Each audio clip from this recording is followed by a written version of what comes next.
আল্লাহ তুমি আমার গুনাহগার উম্মতকে বাঁচাও। বিশ্বনবী পাগলের মতো একবার হাউজে কাউসারে যাবেন, একবার সিরাতে যাবেন, একবার পুলসিরাতের দিকে, একবার হাউজে কাউসারের দিকে পাগলের মতো দৌড়াতে থাকবেন। তার কোনো গুনাহগার উম্মত যাতে জাহান্নামে ঢুকে না যায়, সেদিন কেউ সুপারিশ করতে পারবে না বিশ্বনবী ছাড়া। কিয়ামতের ময়দানে ওই বিভীষিকাময় সময়ে মুসিবতের কালে মানুষগুলো পাগল হয়ে বিশ্বনবীকে খুঁজতে আরম্ভ করবে। সবাই মিলে বিশ্বনবীর কাছে যেয়ে বলবে, ইয়া রাহমাতাল লিল আলামিন, ইয়া খাতামান নবীন, রাহমাতাল লিল আলামিন। দেখেন আমাদের কি অবস্থা, কি কঠিন বিপদে আমরা আছি, দাঁড়াতে পারি না, সূর্যের আলোতে ঘেমে হয়রান। আজকে কেউ সুপারিশ করতে পারবে না। সব নবীরা অপারগতা স্বীকার করেছে, তারা বলেছে আপনি ছাড়া কেউ নাকি আল্লাহর সামনে দাঁড়াতে পারবেন না, আপনি একটু সুপারিশ করেন। বিশ্বনবী বলবেন, আসো আসো, আজকের দিনে আমি ছাড়া আল্লাহর সামনে কেউ দাঁড়াতে পারবে না। বিশ্বনবী মাকামে মাহমুদে যে আল্লাহু আকবার বলে সিজদায় লুটিয়ে পড়বেন। আল্লাহ রাব্বুল আলামিন বিশ্বনবীকে এমন কিছু চমৎকার শব্দ শিখাবেন, ওই শব্দগুলো দিয়ে আল্লাহর প্রশংসা করে বিশ্বনবী কাঁদতে আরম্ভ করবেন।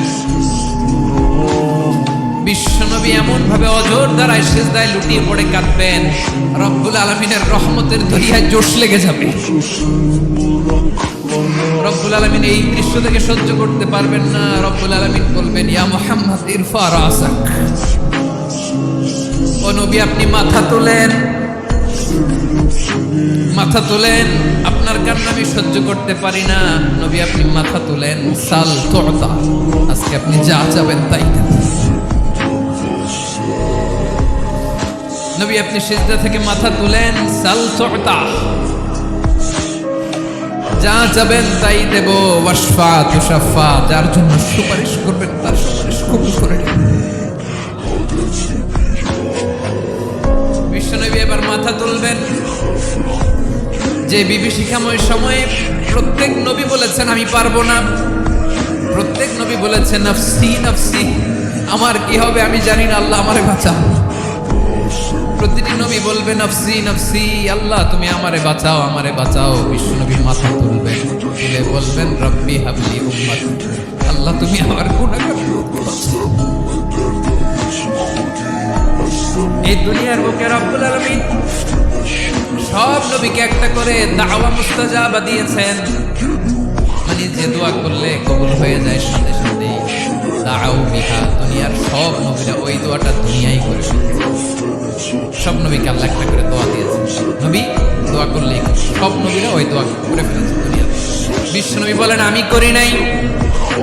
ওয়া ইন্নী আখতাবিউ দাওয়াতি শাফাআতান লি উম্মতি ইয়াউমাল কিয়ামাহ, আমার ওই স্পেশাল দোয়াটা আমি দুনিয়ার বুকে কঠিন বিপদে পড়েও কোনোদিন করি নাই। আমি আমার স্পেশাল দোয়াটা কিয়ামতের দিন আমার গুনাহগার উম্মতের সুপারিশের জন্য রেখে দিয়েছি।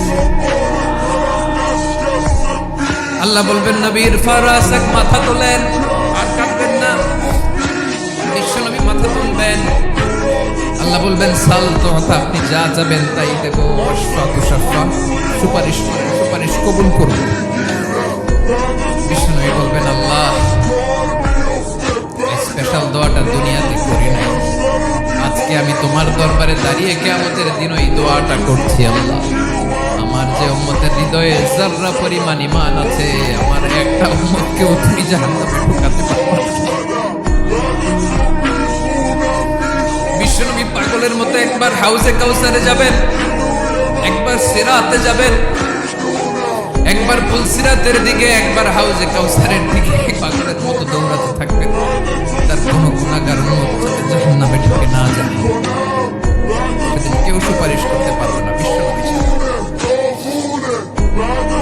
এজন্য 5 নম্বর আল্লাহ বললেন মান যাল্লাযী ইয়াশফাউ ইনদাহু ইল্লা বিইذনিহি, কার সাহস আছে, কার এত বড় বুকের পাটা কিয়ামতের কঠিন দিন আল্লাহর সামনে দাঁড়িয়ে সুপারিশ করবে?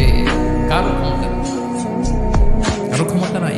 বিশ্বনবী সেদিন সিজদায় পড়ে উম্মতের জন্য কাঁদবেন, সবাই কাঁদবে নফসি নফসি, আল্লাহ আমারে বাঁচাও, আল্লাহ আমারে বাঁচাও। বিশ্বনবী বলবেন উম্মতি উম্মতি, বিশ্বনবী আমার জন্য কাঁদতেন, আপনার জন্য কাঁদতেন, আমাদের জন্য সেদিন কেঁদে কেঁদে জাহান্নামের দরজায় দাঁড়িয়ে আমাদেরকে টেনে টেনে জান্নাতে ঢুকাবেন।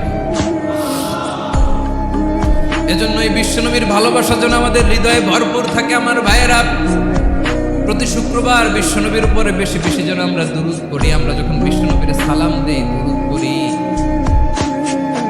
একদল স্পেশাল ফেরেশতা আছে যারা বিশ্বনবীর দুরূদটা নিয়ে সরাসরি বিশ্বনবীর রওজায় যায়, যে বলে অমুকের বেটা অমুক আপনারে সালাম দিয়েছে। বিশ্বনবী নিজ কবরের থেকে নিজেই সালামের উত্তর দেয়। বিশ্বনবীর ভালোবাসা যেন আমাদের হৃদয়ে থাকে, বিশ্বনবীর সুন্নাহ দিয়ে যেন আমাদের জীবনটাকে সাজাই করা যাবে ইনশাআল্লাহ। বিশ্বনবীর ভালোবাসা ছাড়া কেউ জান্নাতে ঢুকতে পারবে। বিশ্বনবীর পক্ষে আমরা, বিশ্বনবীর পক্ষে আমরা লিখব, বিশ্বনবীর জন্য আমরা আমাদের কলিজার রক্ত বিলিয়ে দিব, ঠিক কিনা বলেন? সেদিন বিশ্বনবী ছাড়া কেউ সুপারিশ করতে পারবে না। 5 নম্বর আল্লাহ বললেন, মান দাল্লাযী ইয়াশফাউ ইনদাহু ইল্লা বিইذনি, কে আছে সুপারিশ করবে আল্লাহর সামনে? আর আপনি আপনার বাবার দরবারে যে সেজদা, হ্যাঁ, ইব্রাহিম আলাইহিস সালাম থারথার করে কাঁপবে আর বলবে নাফসি নাফসি, আল্লাহ আমারে বাঁচাও। মুসা আলাইহিস সালাম থারথার করে কাঁপবে, আল্লাহ নাফসি নাফসি, আমারে বাঁচাও। আর আপনি পীরের দরবারে যে সেজদা দেন, কোথায় আছেন আপনি? খবরদার, কেউ বাঁচাতে পারবে না। যাকে ইল্লা আল্লাহ যাকে অনুমতি দেন, বিশ্বনবীকে দিবেন, নবীদেরকে দিবেন, এরপরে আল্লাহ তার স্পেশাল ওলিদেরকে, মুত্তাকিনদেরকে, শহীদদেরকে, সিলেক্টেড বান্দাদেরকে দিবেন। কিন্তু কাকে দিবেন, কার জন্য দিবেন, দুনিয়ার কেউ জানে না একজন ছাড়া, তিনি কে? আল্লাহর ওলিদেরকে, নেককার লোকদেরকে আল্লাহ সুপারিশের অনুমতি দিবেন। কিন্তু আপনি যারে মানেন, যার পায়ে সেজদায় লুটিয়ে পড়ে থাকেন, তারে যে আল্লাহ দিবেন, এটার কোনো গ্যারান্টি আছে? কথা বলেন। এজন্য জপতে হবে একজনের নাম, আওয়াজ করে বলুন, তিনি কে? আয়াতুল কুরসির 5 নাম্বার কথা হচ্ছে, সেদিন কেউ কারো উপকারে আসবে না, সুপারিশ করার সুযোগ পাবে না, আল্লাহ যাকে অনুমতি দেয় তিনি ছাড়া। আল্লাহ যদি কাউকে দয়া করে অনুমতি দেয় তাহলে করতে পারবে, তাহলে পারবে। সেই কিয়ামতের দিনটা বড্ড ভয়ঙ্কর, কেউ সুপারিশ করার সাহস পাবে না। আরে আমার অবস্থা কি আমি জানি না, আমি আবার কারোর জন্য সুপারিশ করব? কথা বুঝেন নাই? আমার কি হবে আমি জানি, তা আমি আরেকজনকে নিয়ে টেনশন করার সুযোগ পাই? ইয়া নাফসি ইয়া নাফসি, আল্লাহ আমারে বাঁচাও, আমারে বাঁচাও, আমারে বাঁচাও। কাঁদতে কাঁদতে মানুষ হয়রান হয়ে যাবে, এ নাকি আবার আরেকজনের বাঁচাও। বিশ্বনবী বলেন, বিশ্বনবী একবার ছাগলের রান খাচ্ছিলেন, রান খেতে খেতে বিশ্বনবী বলেন, আনা সাইয়্যিদুন নাসি ইয়াউমাল কিয়ামা, আমি কিয়ামতের দিন সর্বশ্রেষ্ঠ হব, মানুষের মধ্যে সর্বশ্রেষ্ঠ সেরা আমি বিশ্বনবী। আলহামদুলিল্লাহ।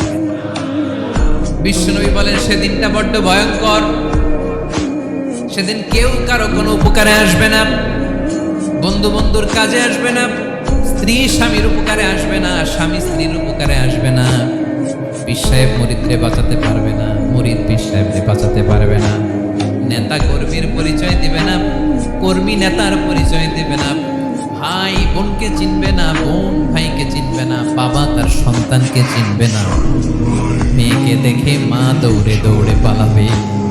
বড্ড ভয়ঙ্কর দিন। বিশ্বনবী বলবেন, জমিনটা এখনকার মতো থাকবে না, পুরো জমিনটা সমান হয়ে যাবে, ফ্ল্যাট। এখন তো গোল, তখন ফ্ল্যাট। সবাই এক জমিনের উপরে দাঁড়াবে, সূর্যটা মাথার কাছে চলে আসবে, সূর্যের গরমে মানুষের মাথার মগজ গলে গলে কানের ছিদ্র, নাকের ছিদ্র দিয়ে বেয়ে বেয়ে পড়বে। সবাই হয়রান, পেরেশান, ক্লান্ত শ্রান্ত। মানুষগুলো বলবে বাঁচার কোনো উপায় নাই। 50,000 বছর মানুষের ঘুম দৌড়াবে, চিৎকার করবে, কাঁদবে, বাঁচার কোনো উপায় নাই। সবাই বলবে, আল্লাহ যদি বিচারটা শুরু করতো, যা হবার হবে, আগে বিচার শুরু। বিচারই শুরু হয়, বিচার শুরু হইতে 50,000 বছর। আল্লাহ, 50,000 বছর, 5,000, 15,000, 50,000 বছরের মানুষগুলো কাঁদতে কাঁদতে বলবে, চলো আমরা আদম আলাইহিস সালামের কাছে যাই, যেন আল্লাহর যে সুপারিশ করে, আল্লাহ আপনি বিচার শুরু করেন। কিয়ামতের ময়দানে সবাই মিলে সাইয়েদনা আদম আলাইহিস সালামের কাছে যেয়ে বলবে, ইয়া আবাল বাশার ইয়া আউয়ালাল আম্বিয়া, ও আদম নবী, আপনি দুনিয়ার বুকে প্রথম নবী, আল্লাহ নিজ হাতে আপনার 60 হাত লম্বা করে বানিয়েছেন। আপনার সম্মানে ফেরেশতাদেরকে সেজদা দিতে বলেছেন। দুনিয়ার প্রথম নবী, প্রথম মানুষ আপনি আল্লাহর যে সুপারিশ করেন।